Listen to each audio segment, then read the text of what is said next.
भक्तजनों, मैं doctor S Pandey, महाराज दयाशंकर, आज आपके समक्ष महाभारत युद्ध की लगातार 13 कड़ियां देने के बाद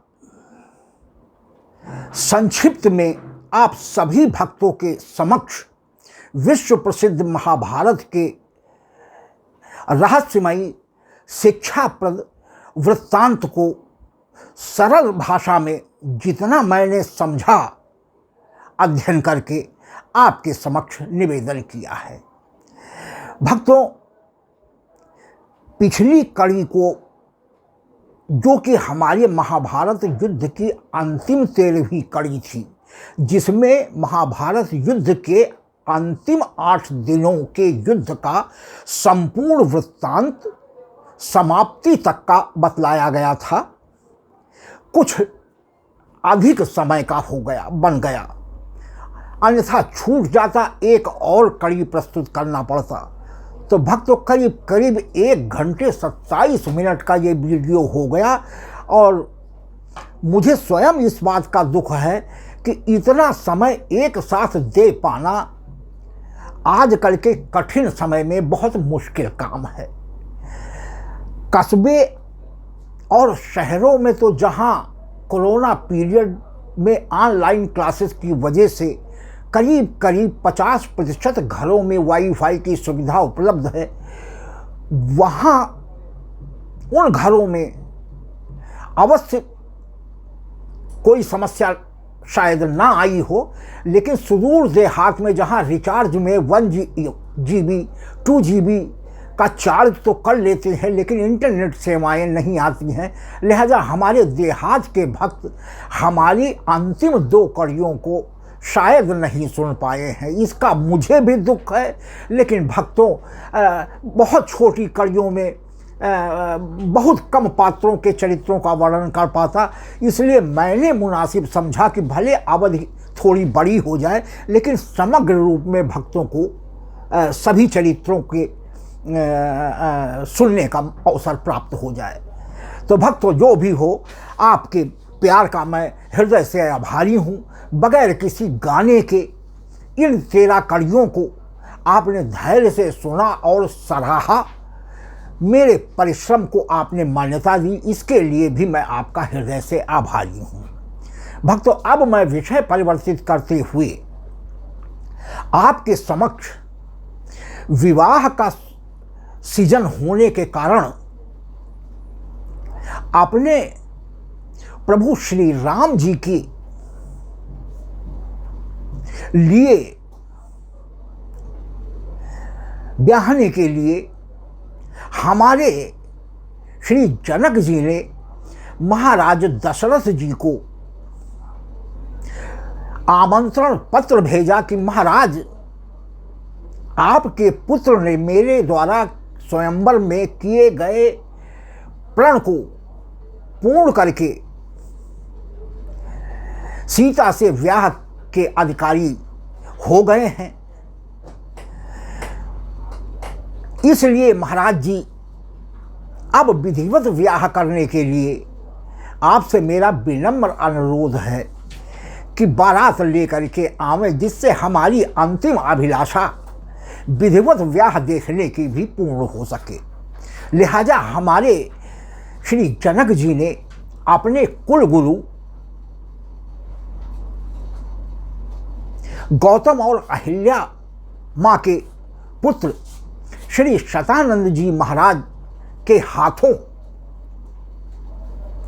भाई लक्ष्मी निधि के सहित और कुल परिवार के लोगों के साथ श्री जनक जी का यह निमंत्रण पत्र, यानी जिसे पाती उस समय कहा जाता था, ले करके श्री अयोध्या दशरथ जी के पास आए हैं और उन्होंने सहर्ष उस पत्री को दिया है, जिसे तत्काल गुरु वशिष्ठ जी के पास ले जाकर के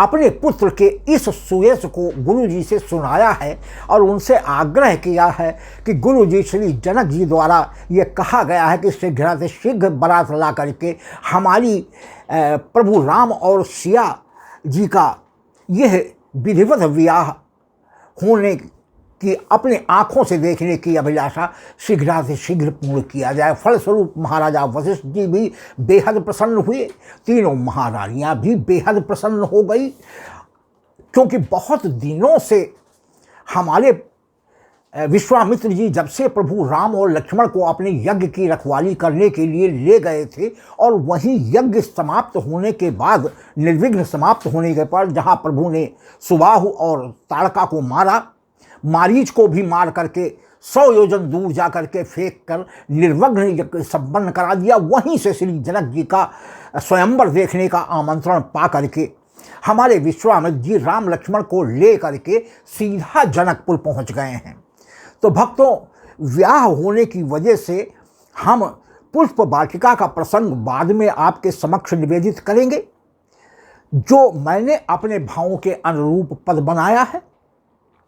आज श्री जनक जी ने अपने पत्र में जो अनुरोध श्री दशरथ जी से किया है, उसको मैं अपने शब्दों में एक सुंदर से पद के द्वारा आपके समक्ष प्रस्तुत कर रहा हूँ। भक्तों, बहुत बड़ी बात थी।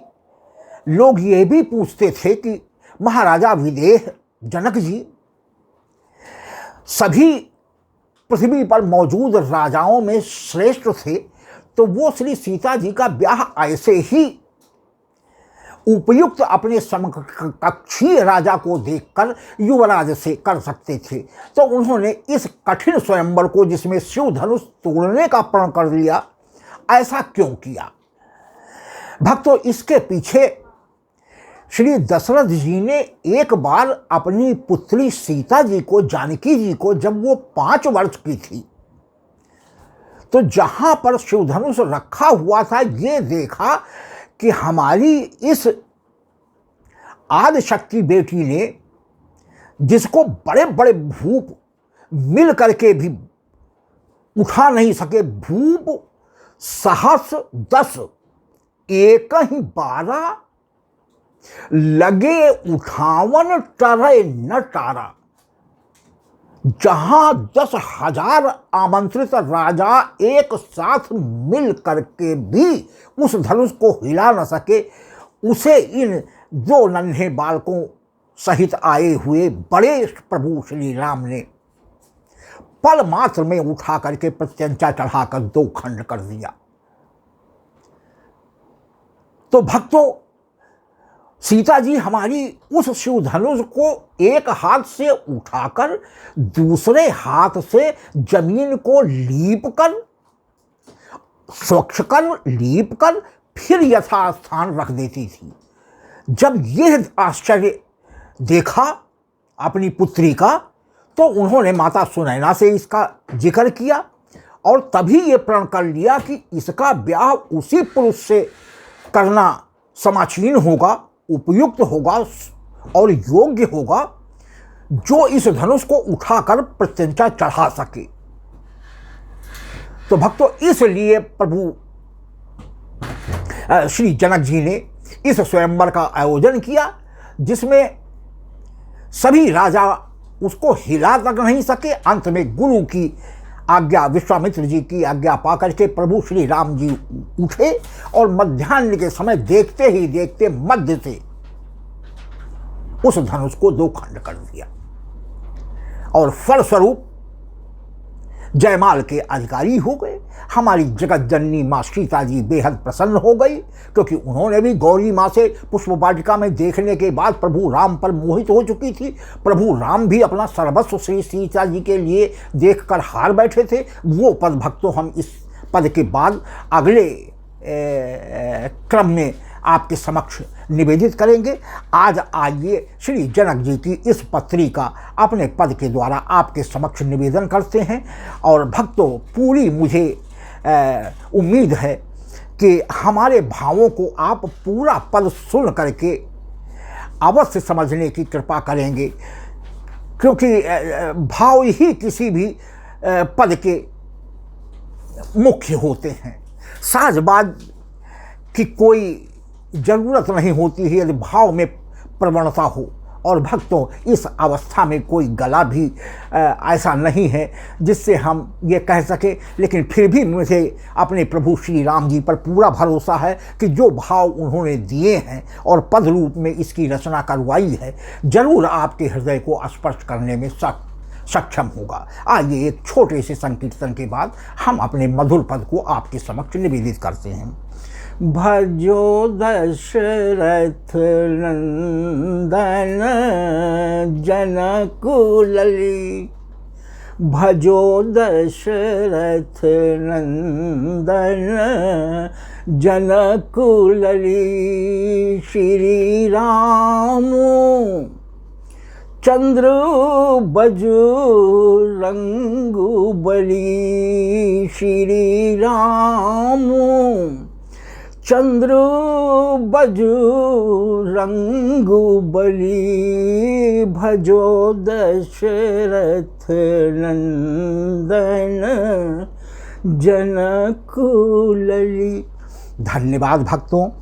आज ये सारी चीज़ें समेटने का मैंने इस पद में प्रयास किया है। भक्तों, आपकी यदि कृपा हुई तो मेरा उत्साह बेहद बढ़ जाएगा। भक्तों, मेरा विनम्र अनुरोध है कि मान लीजिए महाभारत की कड़ियाँ तो ज़्यादा लंबी अवधि की थी, लेकिन अब ये पद तो कम अवधि का होगा। तो भक्तों, विनम्र अनुरोध है कि सब जो 9 दिन के बाद 10वें दिन मैं एक पद डालता हूँ, तो आप प्रति 10वें दिन मुझे अपना आधे घंटे का समय दे करके हमारे हिम्मत और उत्साह को बनाए रखने में अपना अपूर्ण योगदान देंगे। ये मेरा आपसे विनम्र अनुरोध है। आइए भक्तों, मधुर पद सुनते हैं। पाती भेजी जनक जी ने दशरथ के नाम, पाती भेजी जनक जी ने दशरथ के नाम। साज लाए बरात ब्याहे सिया संग में राम, साज लाए बरात ब्याहे सिया संग में राम। पाती भेजी जनक जी ने दशरथ के नाम, पाती भेजी जनक जी ने दशरथ के नाम। साज लाए बरात ब्याहे सिया संग में राम, साज लाए बरात ब्याहे सिया संग में राम। पाती भेजी जनक जी ने दशरथ के नाम। सिया का वर ढूंढने को स्वयंवर किया, सिया का वर ढूंढने को स्वयंवर किया। शिव धनुष तोड़ने का भी प्रण था किया, शिव धनुष तोड़ने का भी प्रण था किया। मेरी सीता थी बालक उठाती धनुष, मेरी सीता थी बालक उठाती धनुष। लीप कर भूमि फिर रख के होती थी खुश, लीप कर भूमि फिर रख के होती थी खुश। नित्य ही करती थी शिव पार्वती जी का काम, नित्य ही करती थी शिव पार्वती जी का काम। पाती भेजी जनक जी ने दशरथ के नाम। साज लाए बारात ब्याहे सिया संग में राम साज लाए, बारात ब्याहे सिया संग में राम पाती भेजी, जनक जी ने दशरथ के नाम। भक्तों, प्रथम लाइन में ही शिव धनुष तोड़ने की शर्त रखकर ही स्वयंवर के किए जाने का कारण बतलाया है, क्योंकि वह पुत्री जब 5 वर्ष की थी तब उस शिव धनुष को एक हाथ से उठाकर उस जगह की भूमि को लीप कर यथास्थान रख दिया करती थी। भक्तों, ये अनवरत करती रही। तो ये पहली ही लाइन में स्वयंवर क्यों किया गया यह बतलाया गया कि सिय का वर ढूंढने को स्वयंवर किया, शिव धनुष तोड़ने का भी प्रण था किया, मेरी सीता थी बालक 5 वर्ष की, उठाती धनुष लीप कर भूमि फिर रख के होती थी खुश, नित ही करती थी शिव पार्वती जी का काम, नित ही करती थी शिव पार्वती जी का काम। ऐसा अचरज मनुज तो न कर सकता था, ऐसा अचरज मनुज तो न कर सकता था, जो भी तोड़े धनुष सिय को पा सकता था, जो भी, ये प्रण किया जनक जी ने, ऐसा अचरज मनुज तो ना कर सकता था, जो भी तोड़े धनुष सिय को पा सकता था, व्याह हेतु धनुष भंग रोपा गया स्वयंवर, व्याह हेतु शर्त धनुष भंग, व्याह हेतु धनुष भंग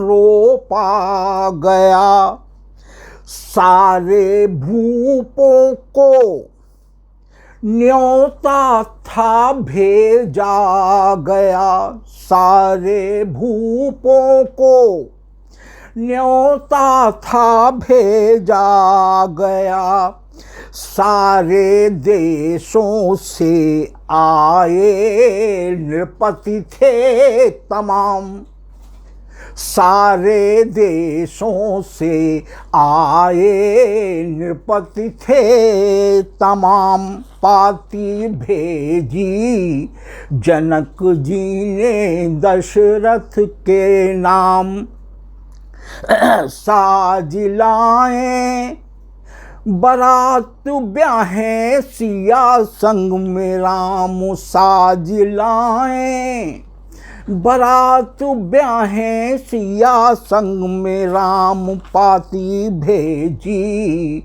जनक जी ने दशरथ के नाम। आगे देखिए भक्तों कि भूप आए सहस 10 स्वयंवर में थे, सहस 10 माने 10,000, कितने भूप आए थे 10,000, तो भूप आए सहस 10 स्वयंवर में थे, पर हिलाना सके बड़े अचरज में थे, पर हिलाना सके बड़े अचरज में थे। उसके बाद क्या किया, एक एक करके आए लेकिन हिला तक नहीं पाए।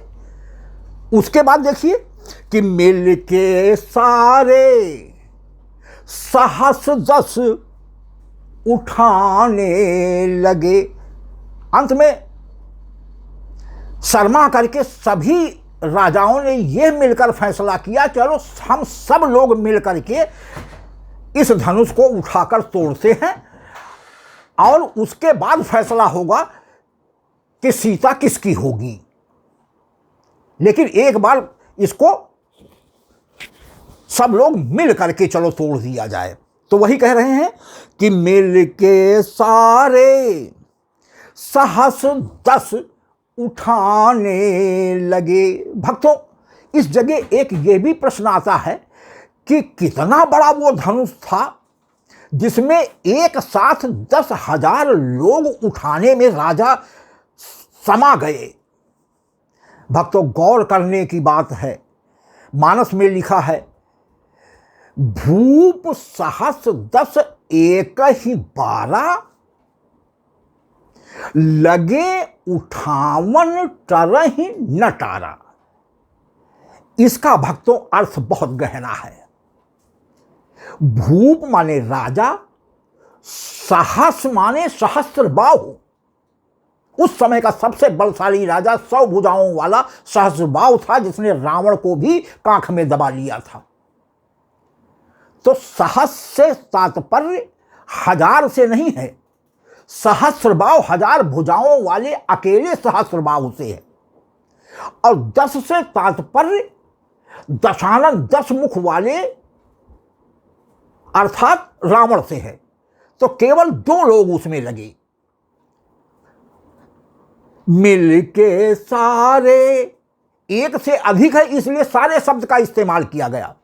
तो मिलके सारे सहस सहस्त्रबाहु 10 दशानन उठाने लगे, पर हिलाना सके पछताने लगे। शर्म के मारे गड़ गया और बुरी तरीके से पछताने लगे कि नाहक हम लोग इस धनुष उठाने की दौड़ में शामिल होकर के अपनी प्रतिष्ठा मान सम्मान को हमने गंवा दिया। तो भक्तों गौर कीजिएगा कि भूप आए सहस 10 स्वयंवर में थे, पर हिलाना सके बड़े अचरज में थे। मिलके सारे, पहले तो एक एक करके गए, सहस 10 उठाने लगे, पर हिलाना सके पछताने लगे। भक्तों, एक चीज और गौर करने लायक है, भूप सहस 10 एक ही वारा, मतलब इस धनुष को उठाकर तोड़ने के लिए एक ही वार यानी एक ही दिन लिया गया था और एक ही बार का मौका दिया गया था। यह नहीं कि जा करके थोड़ी देर के बाद फिर कहे कि हमें फिर मौका दो, इस बार हम उठा देंगे, ऐसा नहीं है। बहुत गूढ़ तात्पर्य भक्तों, मानस की चौपाई पर गौर कीजिए। भूप सहस 10 एक ही वारा, एक ही बार एक ही दिन को, और लगे उठावन टरहि नटारा, समय समाप्त हो गया। तो भूप आए सहस 10 स्वयंवर में थे, पर हिलाना सके बड़े अचरज में थे। मिलके सारे सहस 10 उठाने लगे, पर हिलाना सके पछताने लगे। सभी राजा जा बैठे धनुष को प्रणाम। अंत में सभी राजा शिव धनुष को प्रणाम करके अपने अपने आसनों पर जाकर के मुंह लटकाकर बैठ गए। उसी समय हमारे उठहु राम, विश्वामित्र जी ने आज्ञा दिया कि उठहु राम भंजहु भव चापा मेटहु तात जनक परितापा। हे राम, उठो और अब इस अपने प्रिय शिवधनुष को तोड़कर महाराजा जनक जी द्वारा जो प्रतिज्ञा की गई है उसको पूरा करके उनका दुख हर लो। क्योंकि इसके पहले जब 10,000 राजा बालकों की तरफ तो उनका ध्यान ही नहीं गया जो सिंहासन पर विराजमान थे, कि जब इतने बड़े बड़े वरिष्ठ बलशाली राजा इसको नहीं हिला सके तो ये किशोर वर्ग के बालक की तरफ तो ध्यान ही नहीं गया। लेकिन माँ सीता जी मन ही मन मनाती थी और गौरी जी ने आशीर्वाद भी दे दिया था कि मन जाहि राचो मिलहि सोबर। तो जहाँ वामंग यानी 50% अधिकार प्राप्त शिव जी के अर्धांगिनी पार्वती जी का आशीर्वाद शामिल हो जाए और जहाँ प्रभु राम उठाने के लिए तत्पर हों जो हमारे स्वयं श्री भोलेनाथ के आराध्य हैं, तो बात तो 100% हो गई। केवल प्रभु को वहां जाना भर था। वो तो स्वयं मन से ये अभिलाषा कर रहे थे कि हमारे प्रभु आवें और अपना हाथ लगा दें। भक्तों, बहुत ऊंची बात है। तो सभी राजा जब बैठे धनुष को प्रणाम पाती भेजी, जनक जी ने दशरथ के नाम। साज लाए बारात ब्याहें सिया, संग में राम पाती भेजी, जनक जी ने दशरथ के नाम। यज्ञ में विश्वामित्र जी स्वयं आए थे, यज्ञ में विश्वामित्र जी स्वयं आए थे। आपके पत्री में ये जनक जी ने सब अपनी चिट्ठी में लिखा है जो क्रमशः घटनाएं हुई हैं उससे दशरथ जी को अवगत कराया है, क्योंकि दशरथ जी को भी कोई समाचार विगत 1 माह से अपने इन दोनों पुत्रों को विश्वामित्र जी की यज्ञ की रक्षा के लिए विश्वामित्र जी को देने के बाद अभी तक नहीं मिला था।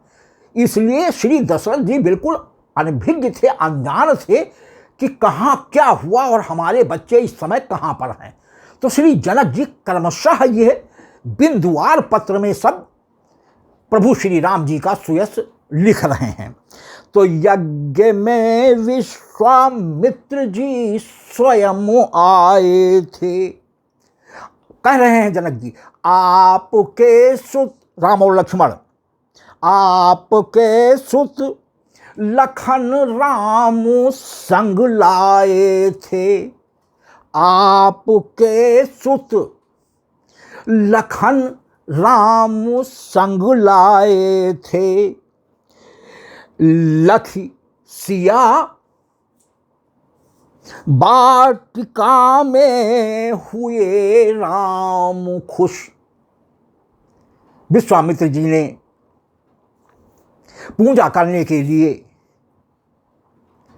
राम और लक्ष्मण से जनक जी की पुष्प वाटिका से पुष्प लाने के लिए प्रभु राम और लक्ष्मण को भेजा था और माली से अनुमति लेकर के प्रभु राम जिस समय पुष्प चुन रहे थे दोने में, उसी समय माता सुनैना की अनुमति पाकर हमारी जगत जननी माँ सीता जी अपनी सखियों के साथ गौरी जी की पूजा करने के लिए आई हुई थी। भक्तों, ये है प्रसंग। मैं इसके बाद पुष्प वाटिका का आपको सुना पाऊंगा क्योंकि विवाह का समय चल रहा था और बहुत दिनों से 3 महीने से करीब करीब आप महाभारत की कड़ियों को देखने में व्यस्त थे। कोई ऐसा पद नहीं मिल पाया था जो आपके हृदय में प्रभु के प्रति आसक्ति और प्रशंसा का संचार करा सके। इसलिए मैंने फैसला किया कि शुरुआत प्रभु राम की विवाह के सीजन में कर दी जाए। तो भक्तों, यज्ञ में विश्वामित्र जी स्वयं आए थे। आपके सुत लखन राम संग लाए थे। लखी सिया, उसी पुष्प वाटिका में सिया जी ने प्रभु राम को देखा,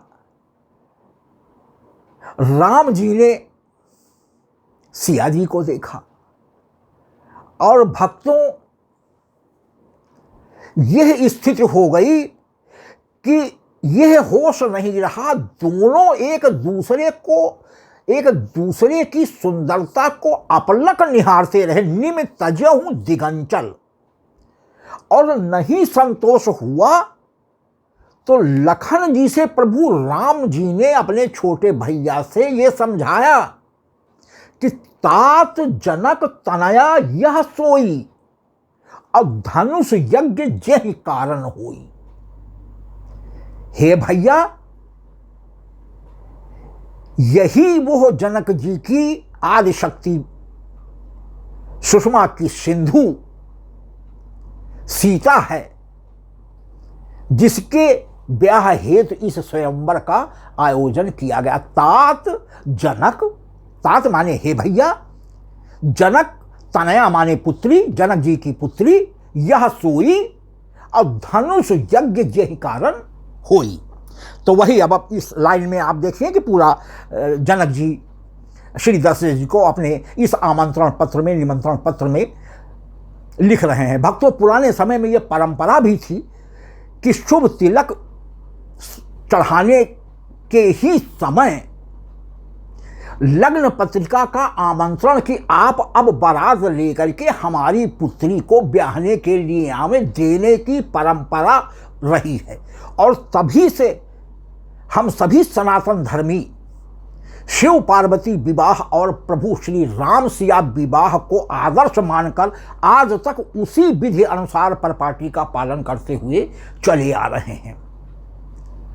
तो भक्तों, पुष्प वाटिका का पद और यह पाती जो भेजी गई है, वस्तुतः यह तिलक समारोह का आयोजन था।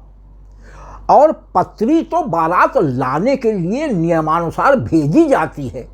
पहला निमंत्रण तिलक की थाल के ऊपर रख दिया जाता है वर पक्ष के लिए कि कृपया अब आप बारात लेकर के हमारे महल या कुटी पर पधारने की कृपा करें बारात सहित। तो भक्तों, भगवान प्रभु श्री राम जी का तिलक भी हुआ है। हालांकि हमारे तुलसीदास जी ने ये पत्री भेज करके आगे विस्तार नहीं दिया है, न ही वाल्मीकि जी ने दिया है, लेकिन दक्षिण की रामायणों में भगवान का तिलक समारोह भी होना बतलाया गया है। नहीं तो आज तक हम लोग तिलक समारोह क्यों मनाते चले आते। तिलक समारोह विवाह का एक अभिन्न अंग है और पुष्प वाटिका लड़के और लड़की के देखने का कार्यक्रम है, वर वधू की।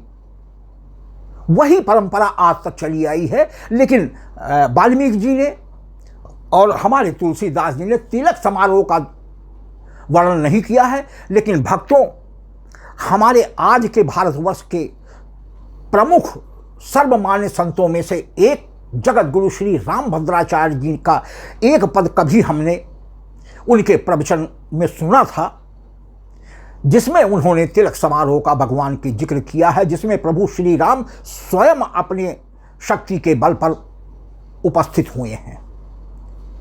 जबकि अन्य जगह पर यह बताया कि राम और लक्ष्मण जनकपुर में ही रुक गए थे। लेकिन हमारे जगत गुरु श्री रामभद्राचार्य जी का एक बहुत ही मशहूर पद है, जिसमें उन्होंने तिलक होना बतलाया है और तभी से हम लोग तिलक की परंपरा मनाते चले आ रहे हैं। उनका ये पद था, 2 लाइन भक्तों, कि तिलक वाले बड़े दिल के चोर निकले। स्पष्ट उन्होंने कहा है। हालांकि तुलसीदास जी ने उस विस्तार नहीं दिया है और वाल्मीकि जी ने नहीं दिया, लेकिन दक्षिण की रामायणों में ये चीज़ आई है और हमारे रामभद्राचार्य जी का ये पद साक्षात प्रमाण है, जिसको हमने अपने भावों के अनुरूप बना करके रखा है। भक्तों, इसके आगे हम उसका निवेदन करेंगे, पुष्प वाटिका का एक प्रसंग, और उसके बाद भगवान के तिलक समारोह का वो पद आपके समक्ष क्रमशः निवेदित करते जाएंगे, जिससे आपकी रुचि ईश्वर में यथावत बनी रहे। महाभारत निरस विषय था भक्तों, लेकिन मैंने ये सोचा कि निरस चीज़ को भी सरस बना करके प्रस्तुत किया जाए, क्या पता भक्त उसको पसंद करें। जो अनूठा विषय है और बहुत उलझा हुआ विषय था। तो भक्तों ये हुआ। तो यज्ञ में विश्वामित्र जी स्वयं आए थे, आपके सुत लखन राम संग लाए थे।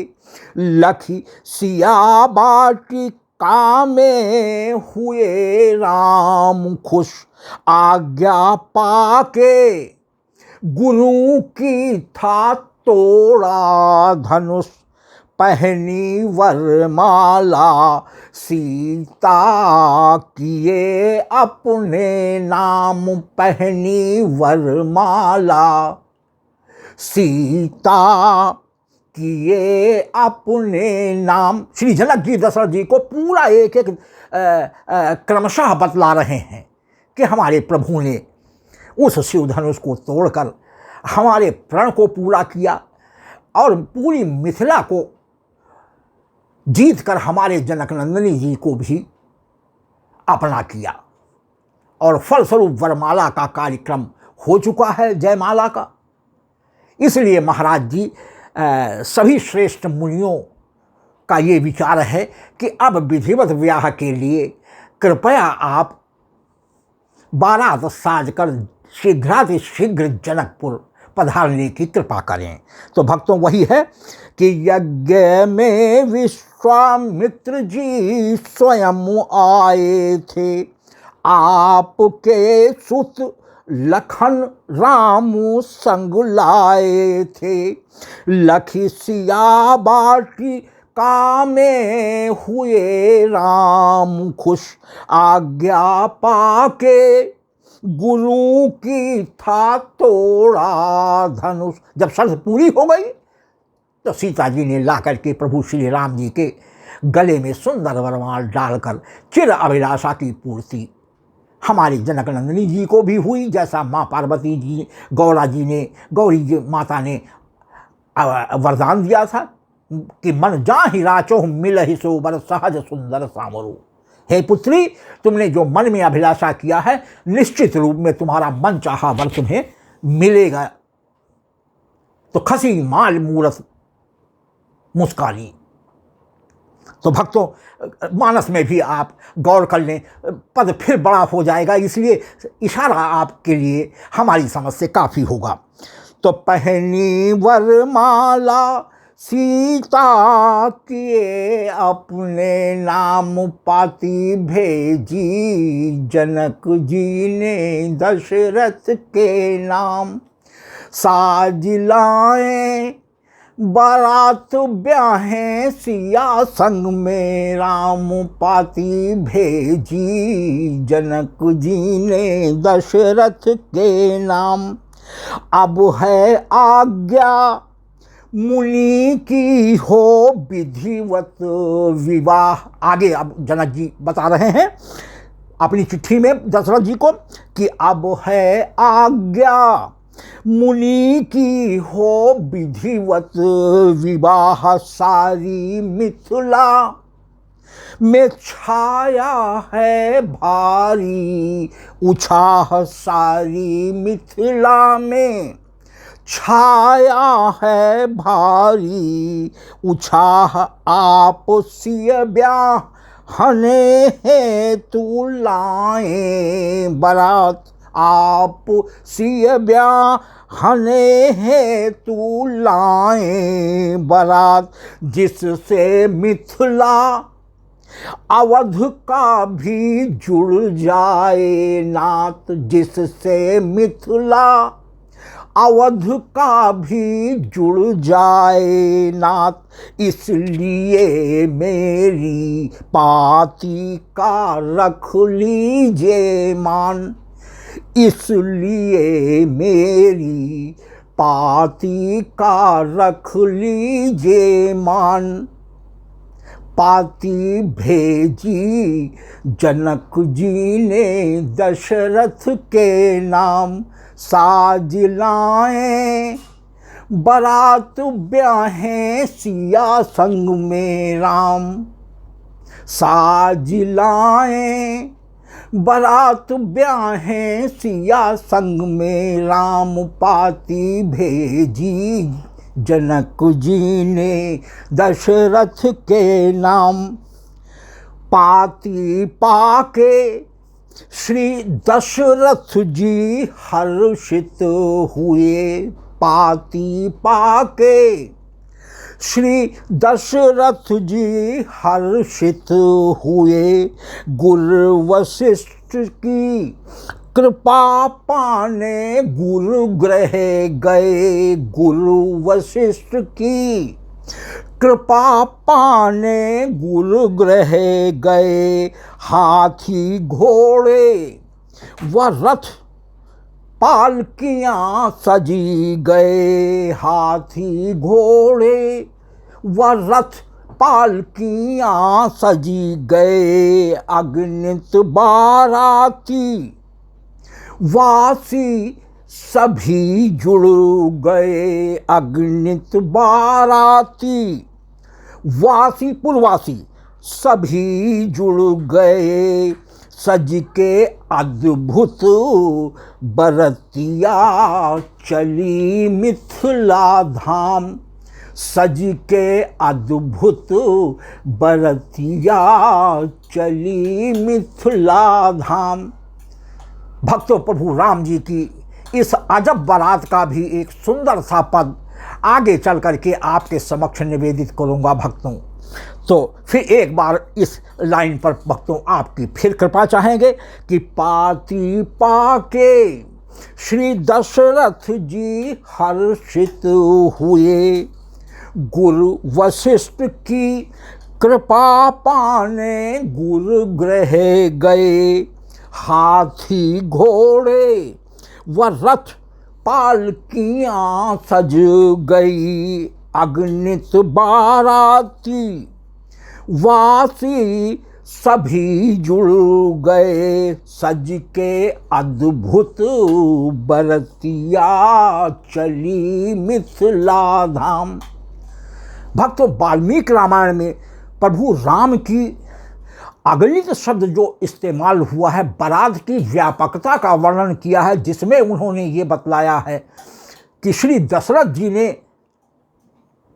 अति प्रसन्नता में जब ये उन्होंने सुना कि हमारे जनक जी महाराज हमारे शेष तीनों पुत्रों के लिए भी एक अपनी छोटी पुत्री उर्मिला एवं दो अन्य अपने छोटे भाई की पुत्रियां मांडवी और श्रुतकीर्ति, इन तीनों का भी विवाह शेष बचे लक्ष्मण, भरत और शत्रुघ्न के साथ एक ही मंडप में करना चाहते थे। यह सुन करके शतानंद मुनि से प्रसन्नता का पारावार नहीं रहा कि कहाँ हमारे विश्वामित्र जी केवल राम और लक्ष्मण जी को मांगने आए थे, दो पुत्र लेकर के गए हैं और वादा किया था कि हे दशरथ जी, आप पश्चाताप न करें, मैं वादा करता हूं कि दो की जगह पर 4 ला करके वापस करूंगा।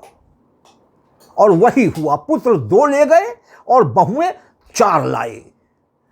तो आज हमारे गुरु की ये वाणी को भी सत्य होता हुआ दशरथ जी देखकर प्रसन्नता का कोई पारावार नहीं है। वही चीज इसमें कही गई है। और उसी समय उन्होंने संकल्प लिया कि प्रति पुत्र हम 1 लाख सोने की सींग मड़ी हुई ब्याई गौओं का दान करेंगे। प्रति पुत्र 1 लाख गौओं का, और गौओं का दान ब्राह्मणों को किया जाता है। तो इस प्रकार भक्तों, इस संकल्प के अनुसार 4 लाख गौओं का दान लेने के लिए 4 लाख ब्राह्मण तो न्योते गए ही थे, बारात में थे ही, कोई अतिशयोक्ति नहीं। और यहां तक वर्णन है कि अकेले बारात मर वाल्मीकि रामायण जी में 1.5 लाख केवल रघुवंशी क्षत्रिय था। रघुकुल वंश में वारिसों को रघुवंशी कहा जाता है।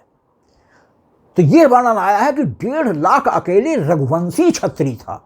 तो भक्तों बाकी वैश्य जोड़ लीजिए और सेवकों की संख्या जोड़ लीजिए, भांट चारण गाजे बाजे वाले पालकियों में सब विभिन्न प्रकार का 3 दिन का कम से कम रास्ता था। चौथे दिन पहुंची है तो 3 दिन का खाने पीने और जलपान का पूरा सामान, बैलगाड़ियों पर लदा हुआ धन वस्त्र आदि दान करने के लिए पालकियां और रथ बिल्कुल लदफद गए। तंबू और सायमियाना कि जहाँ जहाँ बारात रुकेगी कहीं मांगने न जाना पड़े, तो फिलहाल अस्थायी व्यवस्था के तहत तो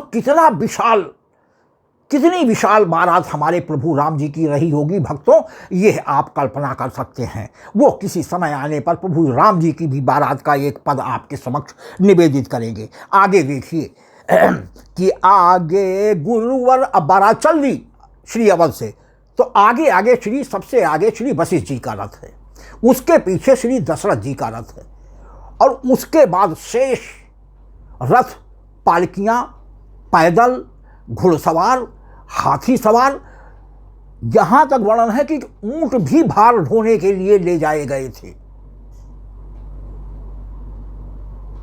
तो भक्तों आगे एक कड़ी में यह बारात का विवरण है कि आगे गुरुवर श्री रथ के रथ चली रहे, आगे गुरुवर श्री दशरथ के रथ चली रहे, पीछे ऋषि मुनि बाराती नृतन कर रहे। बाजों की धुन पर, विभिन्न प्रकार के बाजों की धुन पर सभी सजे धजे बाराती सब नृत्य करते हुए जा रहे हैं। तो आगे गुरुवर श्री दशरथ के रथ चल रहे, पीछे ऋषि मुनि बाराती नृतन कर रहे।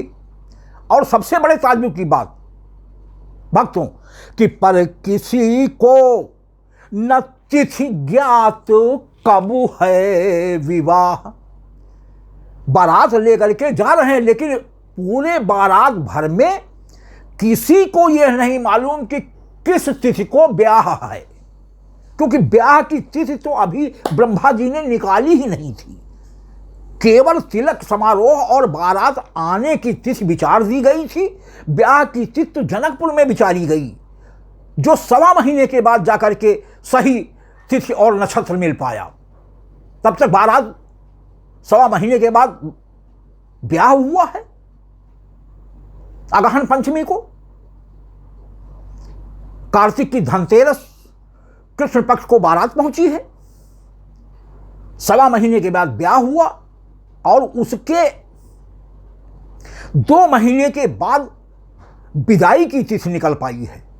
तो भक्तों कुल मिलाकर के 3 माह 14 दिन बाद चारों बहुओं की विदाई जनकपुर से हुई है। इतने दिन तक बारात रुकी रही, यह भी एक इतिहास है। यह आगे बारात के क्रम में हम आपको बतलावेंगे भक्तों, लेकिन यहां लाइन में थोड़ा सा इशारा कर दिया है कि आगे गुरुवर श्री दशरथ के रथ चल रहे, पीछे ऋषि मुनि बाराती नृतन कर रहे, पर किसी को न तिथि ज्ञात कब है विवाह, बिना दूल्हा की बारात पर है ऊंचा। प्रभु राम जी भी नहीं थे, वो तो जनकपुर में, राम और लक्ष्मण जी जनकपुर में थे। केवल तिलक चढ़वाने के लिए प्रभु राम अपना रूप बना करके आए हैं। तो बारात में प्रभु राम उपस्थित नहीं थे, बिना दुल्हा का बारात जी का कही गए है। बिल्कुल इसीलिए प्रभु राम की बारात को अजब बारात कहा गया। न विवाह की तिथि ज्ञात और न दुल्हा दिखात। तो वही है कि पर किसी को न तिथि ज्ञात कब है विवाह बिना दूल्हा की बारात पर है। लेकिन सब खुशी से सराबोर और मगन है कि चाहे जब होगा क्या चिंता, सिया जी को साथ में बहू के रूप में ला करके ही मानेंगे, चाहे जितने दिन रुकना पड़ जाए। सबकी अभिलाषा जल्दी ही बन जाए काम।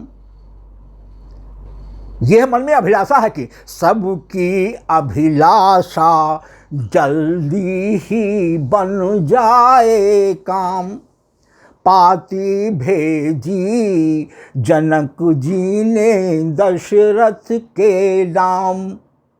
साज लाए बारात ब्याहे सिया संग में राम। आगे भक्तों संक्षिप्त में इशारा है कि चौथे दिन है जनकपुर में पहुंची बारात। चौथे दिन है जनकपुर में पहुंची बारात। किया स्वागत जनक ने दे तंबू कनात। जितना महल के कक्षों में समाहित हो सके अतिथि उनमें रुकाया गया, और नहीं तो विशाल क्षेत्र में तंबू कनात छोलदारियां लगा करके पूरे मखमली वस्त्र परिधान से आसन दिए गए। जलपान, विविध प्रकार के जलपान हुए। जलपान के बाद विविध प्रकार के व्यंजनों से ज्योनारें उठाई गई। ऐसा आतिथ्य सत्कार किया गया है भक्तों कि वो आज तक ऐसा विश्व में कोई दूसरा उदाहरण नहीं मिलता जहां इतने बारातियों को, लाखों बारातियों को 3.25 महीने तक रोक करके एक समान स्वागत से अभिभूत कर दिया गया हो। और भक्तों जहां हमारी आदिशक्ति मां जनक नंदिनी जी मौजूद हों, जब पिता श्री जनक जी को संकोच में देखा कि इतनी बड़ी बारात का इतने दिनों तक पूरा स्वागत सत्कार यथावत कैसे कर पाएंगे, तो पिताजी की उसको भांप करके हमारे सिया जी ने अपनी रिद्धियां और सिद्धियों को आदेशित कर दिया, और सब अन्न के भंडार यथावत भरे के भरे रहते चले गए।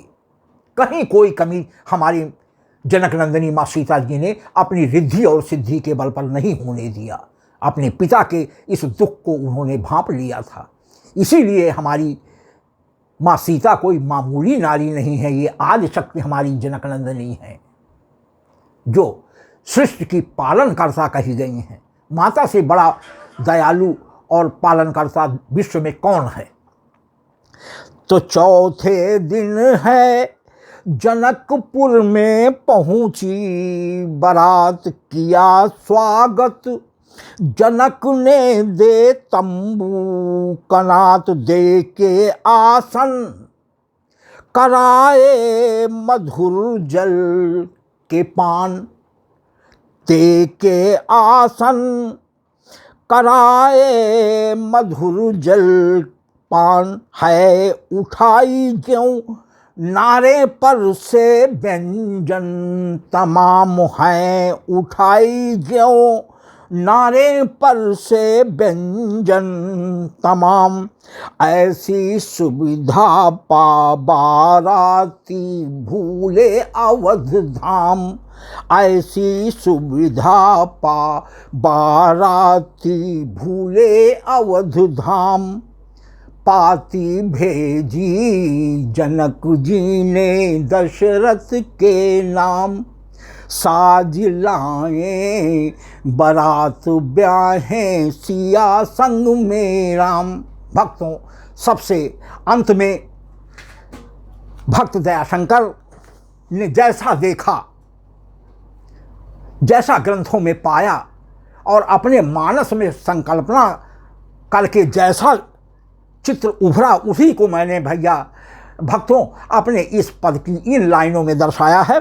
तो दयाशंकर ने देखी ना ऐसी बारात दया शंकर ने, देखी ना ऐसी बारात, दूल्हा पहले से ससुराल बैठा है खात, दूल्हा पहले से ससुराल बैठा है खात। सतुआ गुड़ आओ, बाराती कह रहे हैं, सतुआ गुड़ आओ, चबैना से भूखिया ना जात, सतुआ गुड़ आओ, चबैना से भूखिया न जात। मिथिला पहुँचे बिना पूछे को कुशलात,